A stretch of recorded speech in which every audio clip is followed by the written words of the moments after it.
Welcome back दोस्तों, स्वागत है आपका जीके वर्ल्ड में। ये जो वीडियो है ये स्पेशली यूपी पुलिस का जो एग्ज़ाम होने वाला है उनके लिए है। इसमें आज हम टॉपिक कवर करेंगे संधि और समास। इससे पहले हम लोग दो इंपॉर्टेंट वीडियो जो टॉपिक के हिसाब से बने हुए हैं वो कवर कर चुके हैं। अगर आपने नहीं देखे हैं तो वो देख ले जाके। 50-50 क्वेश्चन की सीरीज़ हम लोग लेके आए हुए हैं, जिससे जो है आपके प्रैक्टिस बहुत अच्छे से हो जाए और सिलेक्शन के चांसेस और ज़्यादा बढ़ जाए। हिंदी में 37 क्वेश्चन आते हैं। 37 में से 3 क्वेश्चन जो होते हैं वो गद्यांश के होते हैं। 34 क्वेश्चन जो होते हैं वो हिंदी व्याकरण से आए होते हैं सीधे सीधे। तो हम लोग उन्हीं पे फोकस कर रहे हैं ताकि उनमें से कोई भी गलत ना हो। 10 मिनट के अंदर हमें सारा पूरा हिंदी अटेम्प्ट करना होता है उसमें, ताकि ज़्यादा समय दूसरे सेक्शन को दे पाए। चलिए फिर स्टार्ट करते हैं। पहला क्वेश्चन है, नैन का संधि विच्छेद क्या है? नैन का संधि विच्छेद क्या है? ने प्लस अन, ने प्लस अयन, नए प्लस अन, न प्लस अन। इसका संधि विच्छेद क्या होगा? इसका संधि विच्छेद है ने प्लस अन, ने प्लस अन। तो उससे क्या हो जाएगा? ए और प्लस आ मिलके बन गया या। क्या हो गया? तो इससे हो गया नयन। सदैव में कौन सी संधि है? सदैव में जो संधि है वो है वृद्धि संधि। सदा प्लस एव, सदैव। तो दूसरे का आंसर क्या हो जाएगा? ए आंसर सही हो जाएगा और पहले का भी ए आंसर सही है। अगला क्वेश्चन देखते हैं। तो तीसरा क्वेश्चन है वो उसमें पूछा गया है, निम्नलिखित में कुछ शब्द में गुण संधि है? हिमालय में, तल्लीन में, इत्यादि में या देवेंद्र में? किस में गुण संधि है? तो देव प्लस इंद्र, देवेंद्र। तो इससे क्या हो गया? इंद्र जो है देवेंद्र, तो इससे मिलकर बना हुआ है गुण संधि। गुण संधि का प्रयोग करके देव प्लस इंद्र, ये संधि विच्छेद हो गया इसका, इससे देव बना हुआ है। अगला क्वेश्चन है चौथा, अन्वय। अन्वय का संधि विच्छेद अनु प्लस अय, अनु प्लस आय, अनु प्लस अय, अनु प्लस आय। इसका संधि विच्छेद क्या होगा? अनु प्लस अय, अन्वय। तो चौथे का आंसर क्या हो जाएगा? ए सही हो जाएगा। चौथे का आंसर कौन सा सही होगा? ए। अगला क्वेश्चन देखते हैं। क्वेश्चन नंबर 5 में पूछा गया है, उच्चिष्ट का संधि विच्छेद क्या होगा? उच्चिष्ट। ये क्वेश्चन डायरेक्टली पूछे जाते हैं एग्जाम में, ये रिपीटेड क्वेश्चन है, बार बार आते हैं वही। तो इनको अगर वर्ड बाय वर्ड भी आप तैयार कर लेते हैं तब भी जो है आपके सिलेक्शन के चांसेस ज़्यादा हो जाते हैं। उच्चिष्ट, उच्चिष्ट का सही आंसर क्या होगा? उच्चिष्ट का सही होगा उत प्लस शिष्ट। इसमें संधि कौन सी है? व्यंजन संधि है, व्यंजन संधि है इसमें। तो ये हो जाएगा उत प्लस शिष्ट, तो उच्चिष्ट बन जाएगा। तो 5वें का बी सही है। तल्लीन, तल्लीन शब्द का संधि विच्छेद क्या होगा? तल्लीन शब्द का संधि विच्छेद पूछा गया छठे क्वेश्चन में। तल प्लस लीन, तव प्लस लीन, ततर प्लस लीन या तत् प्लस लीन। तो इसका सही आंसर होगा डी, तत् प्लस लीन। ये व्यंजन संधि है। छठे का आंसर क्या होगा? डी और 5वें का बी। अगला क्वेश्चन देखते हैं। क्वेश्चन नंबर 7 में पूछा गया है, सदैव में कौन सी संधि है?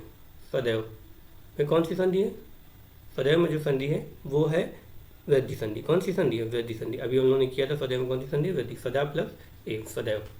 वाग्यजाल, वाग्यजाल का संधि विच्छेद होगा। वाग्यजाल का संधि विच्छेद क्या? वाक्जाल होगा या वाग्जाल होगा, वागजाल होगा या वाग्जाल होगा? इसका संधि विच्छेद होगा का क्या है? वाग्जाल। क्या है? वाकजाल। तो 7वें का सी सही है, 8वें का ए सही है। अगला क्वेश्चन देखते हैं। 9वें में पूछा गया है, द्वावपी। द्वावप में संधि विच्छेद क्या है? द्व प्लस आवपी, दूसरा है दो प्लस अपी, तीसरा है दो प्लस अयापी या इनमें से कोई नहीं। तो इसका संधि विच्छेद होगा दो प्लस अपी, दो प्लस अपी। तो 9वें का हो जाएगा बी, अत्यधिक। अत्यधिक का संधि विच्छेद क्या होगा? अत्यधिक का संधि विच्छेद पूछा गया है, अत्य प्लस धिक, अति प्लस अधिक, अति प्लस अधिक, आ प्लस तदिक। तो इसका हो जाएगा अति प्लस अधिक। तो क्या बन जाएगा ये? अत्यधिक। अति प्लस अधिक, अत्यधिक। तो 10वें को हो जाएगा बी आंसर सही। अगला क्वेश्चन देखते हैं 11वें में। 11वें में पूछा है, निम्नलिखित में कौन विसर्ग संधि है? विसर्ग संधि पूछा गया है। हम लोग जानते हैं कि विसर्ग संधि में रंग लगा होता है। तो इसमें पूछा है कि विसर्ग संधि है कौन सा? निरंतर है, दिग्गज है, महीश है या जगदीश है? तो नी प्लस, तो उसके हिसाब से बना हुआ है निरंतर। निरंतर जो है उसमें कौन सी संधि बनाई गई है? विसर्ग संधि। इति प्लस आदि इत्यादि में कौन सा समास है? मतलब समास नहीं, संधि। ये गलत लिख गया है। कौन सी संधि है ये पूछी है। इति प्लस आदि तो क्या बनता है? इत्यादि बनता है। तो इसमें पूछा है कि संधि कौन सी है? इसमें संधि है यण संधि। इसमें संधि कौन सी है? यण। तो 12वें का कौन सा सही हो जाएगा? 12वें का जो है वो सही है ए। अगला क्वेश्चन देखते हैं।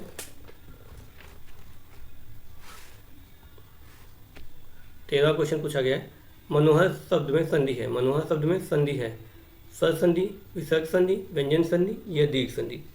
तो मनोहर में जो है विसर्ग संधि है। कौन सी संधि है? विसर्ग। मनो, मनः। निम्नलिखित में से एक कथन गलत है। पूछ कहा है 14वें क्वेश्चन में कि एक कथन गलत है। संधि में दो पक्षों का मेल होता है। संधि तोड़ने को विच्छेद कहते हैं। समास में पदों का प्रत्यय समाप्त कर दिए जाते हैं। समास तोड़ने को समास विग्रह कहते हैं। इसमें कौन सा गलत है? इसमें गलत है ए, संधि में दो पक्षों का मेल होता है, ये गलत है। क्वेश्चन नंबर 15 देखते हैं। निम्न में से एक कथन गलत है। दो वर्णों के मेल से होने वाले विकार को संधि कहते हैं। दो स्वरों के मेल से उत्पन्न विकार को स्वर संधि कहते हैं। व्यंजन से स्वर अथवा व्यंजन के मेल से उत्पन्न विकार व्यंजन संधि कहलाता है। विसर्ग के साथ विसर्ग के मेल से उत्पन्न विकार को विसर्ग संधि कहते हैं।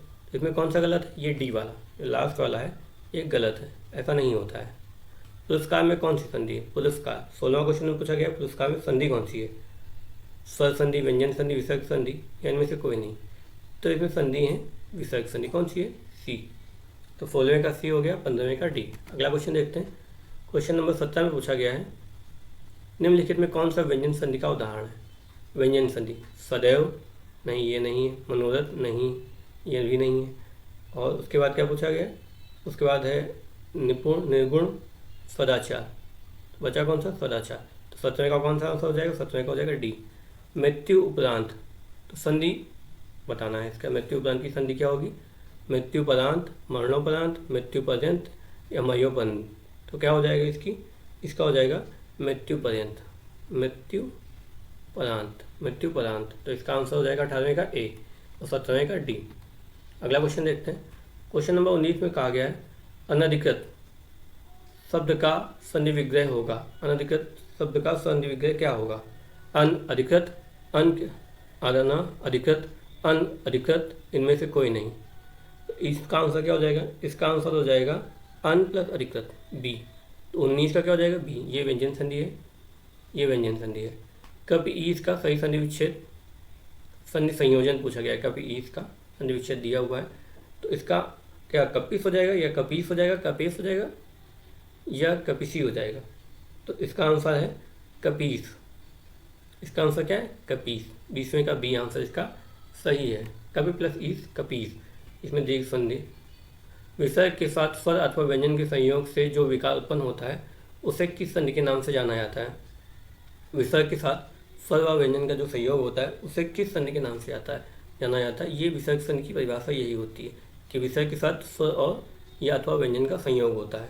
परोपकार शब्द का संधि विच्छेद होगा। परोपकार शब्द का संधि विच्छेद क्या होगा? परा प्लस उपकार, परो प्लस पकार, परो प्लस कार या पर प्लस उपकार। ये क्या होगा? इसका होगा पर प्लस उपकार। ये आ प्लस ऊ मिलके ओ बन रहे हैं। ठीक है, तो 22वें का हो जाएगा डी, 21वें का सी। अगला क्वेश्चन देखते हैं। क्वेश्चन नंबर 23 में कहा गया है मना प्लस रमा किस संधि में जो शब्द बनेगा उसका संबंध किस संधि से होगा? तो मना, यहाँ पे जो है मना यूज़ किया गया, तो ये क्या हो जाएगा? ये हो जाएगा विसर्ग संधि। क्या हो जाएगा? विसर्ग संधि। चंद्रोदय, चंद्रोदय में कौन सी संधि है? पूछा गया है कि चंद्रोदय में कौन सी संधि है? चंद्रोदय में है गुण संधि। कौन सी है? गुण संधि। चंद्र प्लस उदय, चंद्रोदय।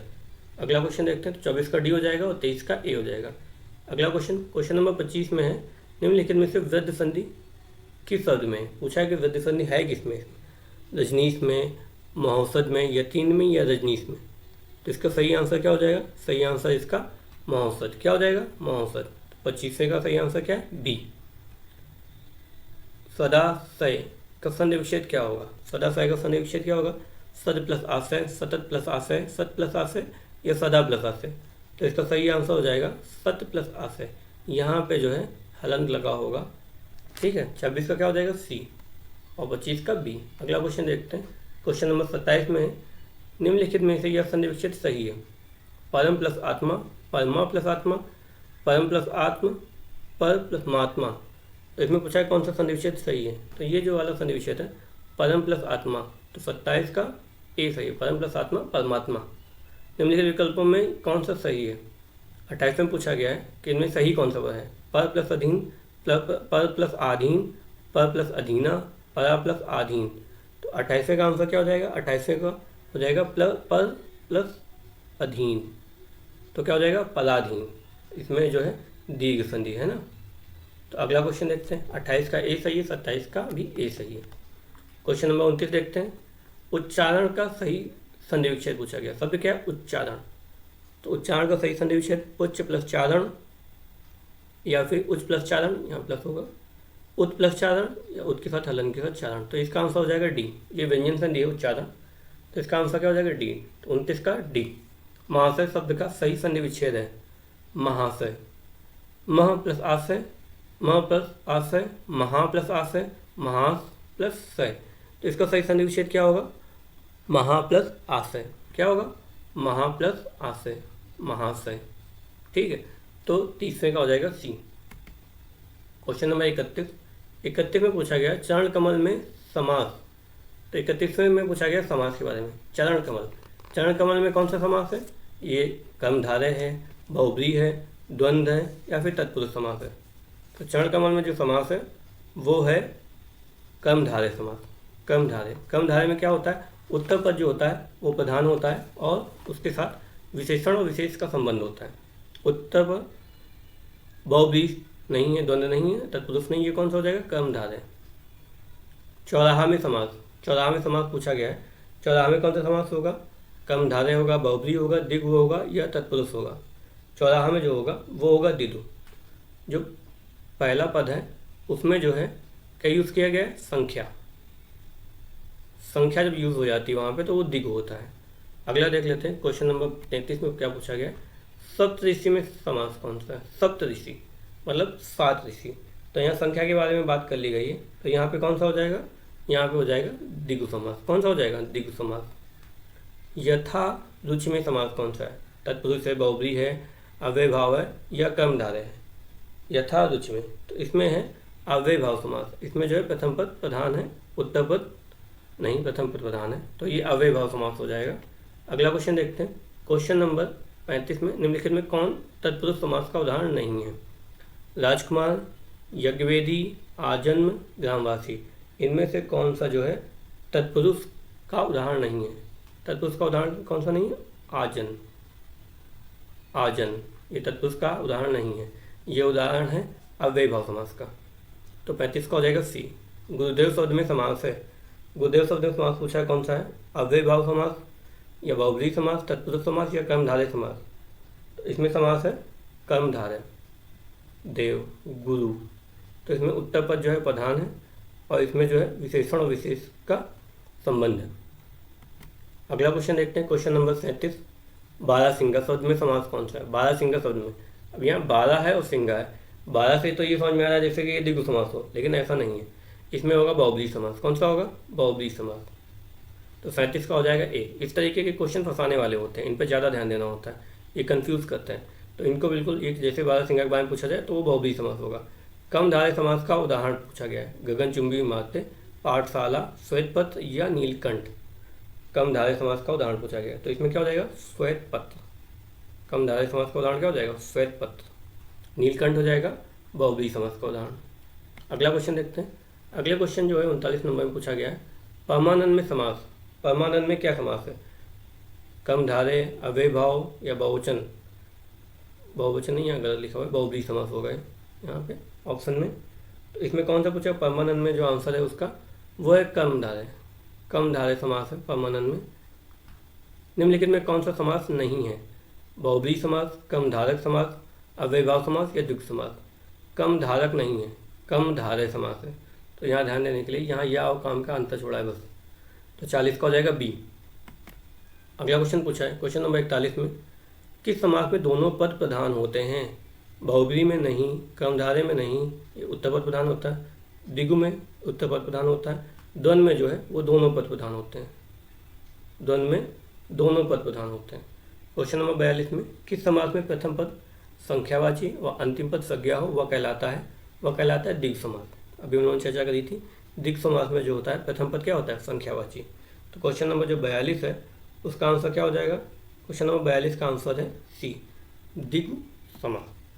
क्वेश्चन नंबर 43 में पूछा गया है, महाजन शब्द में समास कौन सा है? कर्मधारय समास, बहुब्रीहि समास, द्विगु समास या द्वंद्व समास। तो इसका आंसर क्या होगा? इसका आंसर होगा ये कर्मधारय समास है। उत्तर पद प्रधान है और महाजनों की बातें की गई हैं, तो क्या हो जाएगा? कर्मधारय समास। जिसमें कोई पद प्रधान नहीं होता, अंत अर्थ प्रधान होता है, वह होता है जिसमें कोई पद प्रधान नहीं होता है वो होता है बहुब्री समास। इसमें जो है उत्तर पद, इसमें भी उत्तर पद प्रधान होता है, इसमें भी उत्तर पद प्रधान होता है, तीनों में। अगला क्वेश्चन देख लेते हैं। इसमें पहला पद जो होता है वो संख्यावाचक होता है दिग् में। 44वें का आंसर हो जाएगा डी, 43वें का हो जाएगा A. Question number 45। Question number 45 में कहा गया है जलमग्न शब्द में समास होगा। जलमग्न शब्द में क्या समास होगा? द्विगु समास, कर्मधारय समास, तत्पुरुष समास या बहुब्री समास। इसमें देखेंगे कि जो है कौन सा पद प्रधान है, तो जल और मग्न, तो इसमें जो है उत्तर पद प्रधान है। क्या पहली संख्या है? नहीं, तो द्विगु तो नहीं होगा। क्या विशेषण विशेष का संबंध है? नहीं, तो कर्मधारय नहीं होगा। उत्तर पद प्रधान है, बहुब्री में दोनों पद प्रधान होते नहीं है, तो क्या आंसर सही हो जाएगा? तत्पुरुष। तो 45वें का आंसर क्या हो जाएगा? सी। वज्रपाणी शब्द में कौन सा समास है? वज्रपाणी। वज्रपाणी में समास पूछा है कौन सा? वज्र को धारण करने वाला कौन होता है? इंद्र। तो क्या हो जाएगा? बहुब्री समास। मतलब दोनों पद प्रधान नहीं है, अर्थ कोई तीसरा निकल रहा है ना, तो ये हो जाएगा बहुब्री समास। जो उपाधियों के होते हैं वो सारे जो है बहुब्री समास होते हैं। ठीक है, तो 45वें का हो गया सी, 46वें का हो गया बी। अगला क्वेश्चन देख लेते हैं। Question number 47। पंचवटी शब्द में समास होगा। पंचवटी शब्द में पूछा है समास होगा, कौन सा समास होगा? तत्पुरुष, बहुब्री, कर्मधारय या फिर द्विगु समास। पंचवटी शब्द में कौन सा समास होगा? पंचवटी। वट मतलब गद और पंच मतलब पाँच, तो 5 वट है जो, तो क्या हो जाएगा? द्विगु समास। अगला क्वेश्चन, क्वेश्चन नंबर 48। सुनीता के बच्चे घास फूस की तरह बढ़ रहे हैं। उपयुक्त वाक्य में प्रयुक्त घास फूस शब्द में समास होगा। घास फूस में कौन सा समास होगा पूछा है, तो घास फूस में समास होगा द्वंद्व, क्योंकि दोनों पद जो हैं प्रधान है, दोनों पद प्रधान है, तो क्या होता है? द्वंद्व समास हो जाता है। ठीक है, तो 47वें का हो जाएगा डी, 48वें का हो जाएगा बी। क्वेश्चन नंबर 49 देख लेते हैं। क्वेश्चन नंबर 49 में पूछा गया निम्नलिखित में कौन सा शब्द बहुब्री समास है? शूलपाणी, यथाक्रम, हंसमुख, हथकड़ी। तो कौन सा हो जाएगा? शूलपाणी, यथाक्रम या हंसमुख या हथकड़ी। तो इसमें हो जाएगा शूलपाणी, शूल को हाथों में धारण करने वाले शूलपाणी। ये कौन होते हैं? इसका आंसर आप बताइए जरा। इनमें से कौन सा शब्द द्विगु समास है? भुजदंड, माखन चोर, भला बुरा। द्विगु समास में क्या हमें संख्या ढूंढनी है? चतुर्भुज। क्या हो गया? चतुर्भुज। तो 50वें का आंसर हो गया डी, 49वें का हो गया ए। तो यहाँ पे जो है संधिव समास के जो इंपॉर्टेंट क्वेश्चन है वो हम लोगों ने यहाँ पे किए। ठीक है, और जो पुराने टॉपिक जो कर चुके हैं हम लोग, उसके ऑलरेडी 2 वीडियो डाल चुके हैं 50-50 क्वेश्चन के, उसको आप लोग कंप्लीट कर लीजिए। जितना ज़्यादा आप प्रैक्टिस कर पाएंगे उतना ज़्यादा अच्छा रहेगा। जितने ज़्यादा क्वेश्चन आप कर ले जाएंगे, वहाँ पे क्या होता है? समय कम होता है, करना ज़्यादा होता है। इसलिए अच्छे से मेहनत करिए। जो आपके लिए बचा हुआ समय है उसको पूरी तरीके से यूटिलाइज़ करिए, कहीं और उसको मतलब जो है बर्बाद मत करिए। ये आपका गोल्डन टाइम है, उसको यूटिलाइज़ करके सिलेक्शन की तरफ बढ़िए। ठीक है, थैंक यू।